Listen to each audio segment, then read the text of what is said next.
dengan adanya pendanaan dari Santara itu membantu cash flow kita. Tapi sebenarnya kan cash flow ini digunakan untuk pembuatan outlet yang baru ya. Semuanya berjalan dengan lancar sih, gitu. Cuman karena kita distract pandemi aja, jadi ya masih belum sesuai harapan. Ya semoga pandeminya cepat berakhir supaya apa yang kita ekspektasikan di awal dengan pendanaan itu bisa berjalan.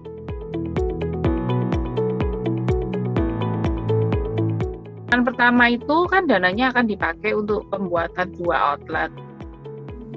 Dengan pemikiran kita, sewa yang kita masukkan di awal untuk pembuatan penarikan dana dari Santara itu hanya 30% dari biaya sewa. Kenapa? Karena untuk biaya sewa itu sendiri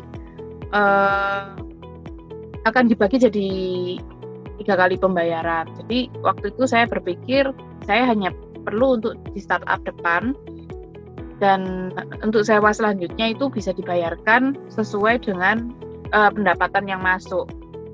Itu yang pertama kali kita rencanakan seperti itu. Tapi ternyata kan tidak sesuai dengan harapan. Jadi ya dan kebetulan outlet yang kita pilih untuk dibuka waktu itu adalah Bali, kayak gitu. Jadi dan itu berada di lokasi turis. Otomatis kita jadi pada saat pendanaan Santara masuk tuh semuanya sudah di set up, semuanya sudah oke, kita sudah tanda tangan kontrak sewa dan segala macam. Jadi mau nggak mau kita nggak bisa mundur, kayak gitu. Kita sudah berusaha menunda dan segala macam, tapi ya pada saat kita menunda untuk tidak membuka, dari pihak Bali juga memberikan kita denda juga kalau kita tuh nggak buka-buka, kayak gitu. Jadi mau nggak mau kita harus teruskan, dan akhirnya kita ya kalau misalnya kita sudah mau menjalankan sesuatu ya memang kita harus all out ya. Jadi ya sudah, memang kita harus jalankan, ya sudah kita jalankan. Tapi loss-nya itu sudah untuk menutupi operasional aja nggak bisa sih, karena seperti yang semuanya juga tahu, Bali itu sesepi apa sekarang, masih seperti kota mati, apalagi wilayah turis gitu. Jadi yang seharusnya biaya sewa itu yang hanya saya minta pendanaan Santara hanya 30%, itu kita harus bayar 100%. Seperti itu. Jadi dana yang dipakai over limit dari yang kita pikirkan dari awal gitu. Sedangkan waktu itu kita sudah masukkan DP di Jakarta juga untuk pembukaan outlet selanjutnya. Dan kebetulan karena strike pandemi, yang itu masih bisa saya pending, kayak gitu.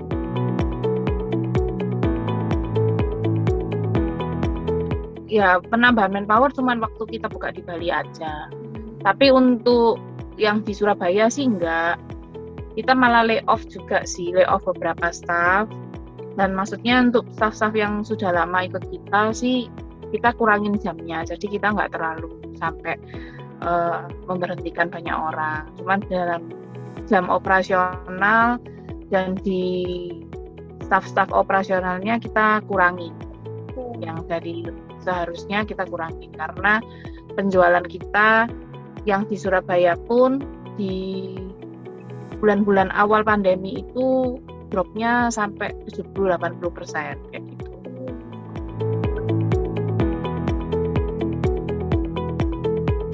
Yang takut keluar dan segala macam, terus terlalu banyak orang yang juga takut beli makanan dari luar. Kita mengeluarkan berbagai macam frozen product yang itu lumayan membantu sales juga sih, kayak gitu. Jadi kita mengeluarkan banyak produk-produk baru selain salad atau sandwich atau minuman kesehatan pun kita juga tambahi, seperti yang disarankan sama Presiden Jokowi kan, kayak ada jahe apa segala macam, something kayak corona juice, kita juga mengeluarkan seperti itu. Jadi kita benar-benar mencoba segala cara supaya omsetnya itu meskipun turun kita masih ada penjualan yang lain sih, seperti itu. Karena untuk produk kita sendiri yang awalnya kita jual salad sandwich itu sangat-sangat drop sih waktu itu, karena untuk corona sendiri karena adanya coronavirus sendiri itu kan banyak himbauan untuk tidak makan makanan yang mentah. Jadi kita lumayan terpukul juga karena kita kan salad. Jadi otomatis kan kita memakai bahan-bahan yang mentah yang tidak mungkin juga bisa dipanasi pada saat dimakan seperti itu. Jadi kita harus mengeluarkan banyak produk-produk baru yang masih healthy food juga, yang bisa dipanasi, bisa dikirimkan di rumah sebagai proses produk. Mengeluarkan parcel sih, jadi sebenarnya bukan parcel sih, itu kayak occasionally, kalau misalnya kayak Christmas kita bikin kayak healthy hamper. Nah, instead of card, biasanya Christmas kan orang-orang kirim kue, kirim apa, tapi kita membuat sesuatu dari salad sama sandwich kayak gitu. Jadi it's a healthy hamper sih, we call it healthy hampers. And then kita bikin kemasannya tuh very eye catching kayak gitu. Kita menggandeng UMKM yang juga sepi. Waktu itu kebetulan saya menemukan satu UMKM yang mengerjakan rotan di Sidoarjo dan dia lumayan sepi. Dan itu kita dropkan orderan juga ke mereka. Jadi ya mereka juga banyak terbantu. And then kita kerjasama untuk membuat hampers itu sih kayak gitu. Itu lumayan banyak sih penjualannya karena kita mencapai hampir 25 juta untuk di hampersnya itu aja di bulan Desember itu. Mulai bulan Maret ini kita kan mengeluarkan banyak new menu sandwich karena kita menyadari semenjak pandemi ini sandwichnya lumayan tinggi gitu, karena kan kalau sandwich kan mateng ya mungkin cuma beberapa sayurnya aja yang mentah, jadi kadang kan mereka it's safer untuk eat sandwich daripada salad gitu. Jadi kita mulai coba mengeluarkan banyak varian menu karena kan untuk sandwich mestinya kayak toast itu sekarang kan juga lumayan booming juga.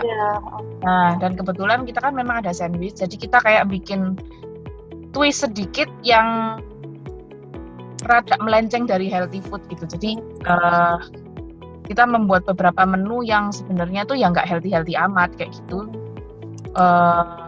supaya bisa masuk di pasar yang lain gitu, karena orang kan taunya Crave for More itu is for diet gitu. Jadi kita mau mencoba mengeluarkan beberapa menu. This is actually kamu bisa makan enak tapi kalorinya nggak besar kayak gitu, cuman sesuatu yang terlihat tidak healthy seperti itu.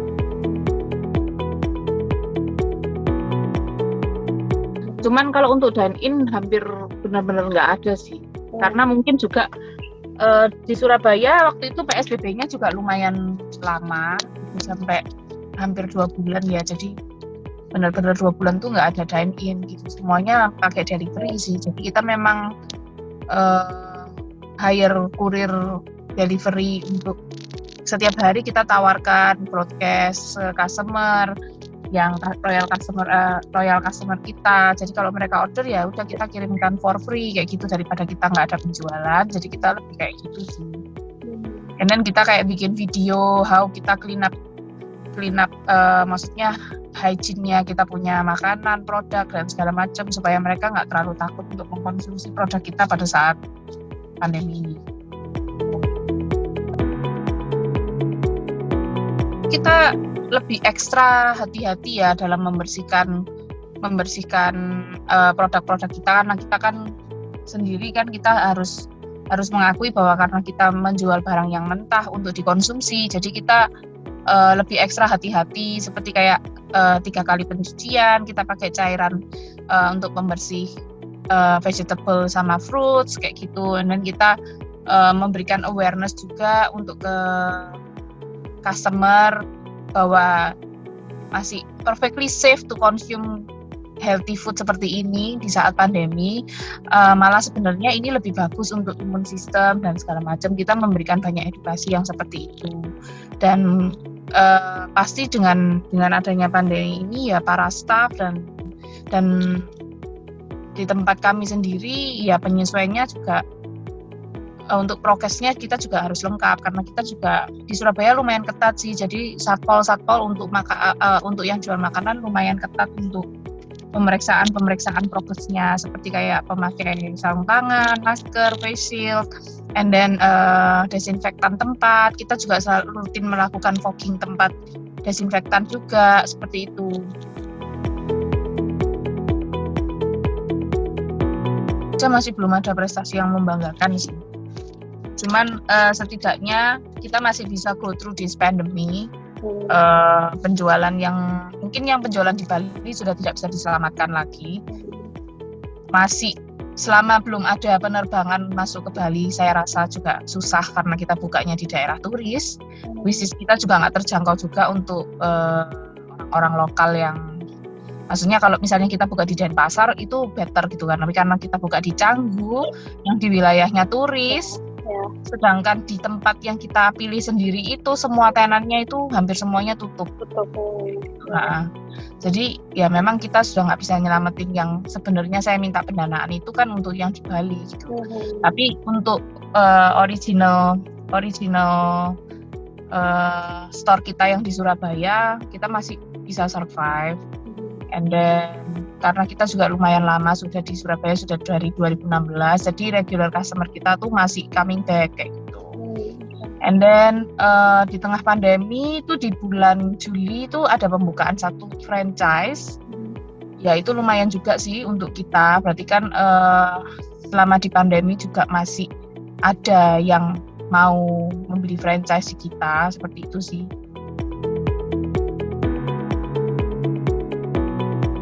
Kita pivot bisnis sih supaya kita benar-benar masih bisa survive gitu, karena seperti yang banyak diberitakan kan sudah berapa ribu F&B bisnis yang tutup gitu, tapi maksudnya di sini kita masih mempunyai pasar dan kita masih going strong lah, at least maksudnya penjualan kita masih di atas 50 juta per bulan, jadi itu masih oke, dan masih ada kayak pembelian bahan baku juga dari orang yang franchise kayak gitu.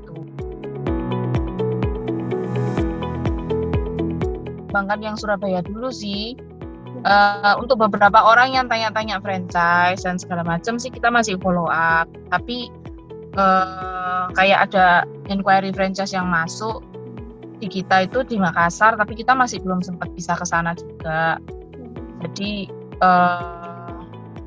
dan orangnya juga masih kayak ini masih pandemi, jadi kayak semuanya itu on pending menunggu kita selesai semua vaksin baru bisa decide.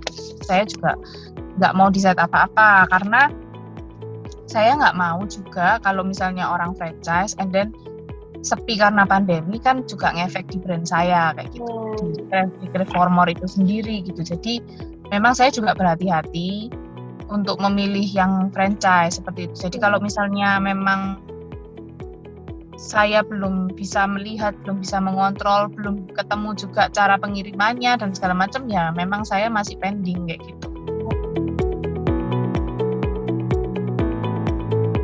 Jadi kalau misalnya kita bandingkan dengan kompetitor kita yang jualan hal yang sama, Reformor Sales itu masih sangat-sangat bagus dibandingkan dengan mereka kayak gitu.